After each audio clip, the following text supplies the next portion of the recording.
Hello, আমি নরেন্দ্র মোদি বলতেছি। কে বলতেছেন? হ্যালো হ্যালো, এটা কার নাম্বার? হ্যালো, মনে হইতেছে হাসিনার নাম্বার।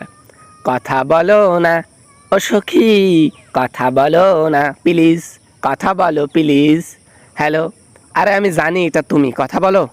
আরে বেটায়, নেটওয়ার্কের সমস্যা ছিল এই জন্য কথা বলি নাই। উল্টাপাল্টা কথা ভাবছস কে? আরে যাই হোক, কেমন আছিস ক? আরে নির্বাচনে জয়লাভ করার পর থেকে খোঁজ খবরই নেওয়া বন্ধ করে দিছস। আনন্দে মহামুক্ত হয়ে গেছস, আমাকে ভুলেই গেছস যে হাসিনা তোর পার্টনার এখনো জীবিত আছে। কি খবর ক? আরে ব্যস্ত আছি, কিভাবে যে রাজনীতির চাল চালিয়ে যেভাবে নির্বাচনে জয়লাভ করলাম, এইভাবে আর কতদিন টিকে থাকবো মাঠের মধ্যে। যাই হোক, আমি তো চেষ্টা করতেছি যে তোকে ফোন দেব, ফোন দেওয়ার সময় পাচ্ছি না, কেননা আমি বিভিন্ন কাজে ব্যস্ত রয়েছি। তা ভালো আছি আমি, তুমি কেমন আছো? আমি তো ভালো আছি রে, আমি অনেক ভালো আছি বুঝছিস।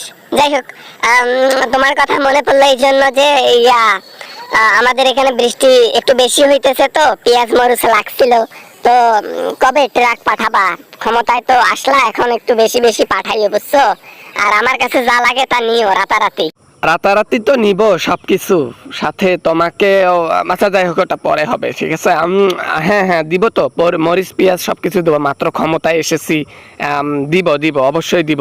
ট্রাক ঢুকবে, 200-300 ট্রাক ঢুকবে, রিসিভ করিও। আর রাতের বেলা আমাকে ইয়ে দিও, মাছ দিও, মাছ মাছ। আরে বেটা মুদি, মাছ বাদে অন্য কিছু চা বেটা। এর আগে দেখলি না যে এই মাছ নিয়ে কত গন্ডগোল লাগছিল? যদি জানতে পারে জনগণ, জানিস তো সোশ্যাল মিডিয়ার যুগ এখন, সমস্যা হতে পারে। এই দুনিয়ার ভাইরাল করে দেবে একেবারে, পোলাপান মানুষ সব ভাইরাল করে দিয়ে আবার আমার ফ্যান ফলোয়ার কমাই দিবে বুঝছস। নির্বাচনে কষ্ট হবে জিততে আমার। আরে কি বলো এগুলা? ধুর, তোমার আবার নির্বাচন লাগে নাকি? তুমি তো চুরি করে নির্বাচনে জয়লাভ করো। তোমার তো এই টেকনিক জানা আছে। তোমার ভোটের দরকার আছে কোনো? তুমি মাল পাঠাও, আমি মাল পাঠাইতেছি, বোঝো নাই?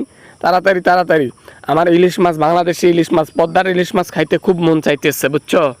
পাঠাবো পাঠাবো, একটু সবর করো, তাহলে তো সবকিছু পাঠাই দেবো, সমস্যা নাই। আমি নিজেই গিয়ে তোমার সাথে দেখা করে আসবো, কোনো প্রবলেম নাই। যা ইচ্ছে তাই নিতে পারবা, বুঝো নাই? আর এত কিছু বুঝিয়ে দেওয়া লাগে নাকি? তো যা হোক, আমি ফোনটা রেখে দেই। এ কল আবার এই যে রেকর্ড টেকর্ড হইতে পারে, সোশ্যাল মিডিয়ার যুগ, দুনিয়ার ঝামেলা বুঝছো। এত ভয় করলে কি আর প্রেম জমে ঘি হবে? কেমনে কি, ক্ষীর তো বানা লাগবে। যাই হোক, ভয় পাচ্ছ যেহেতু, সেহেতু আর কি করার।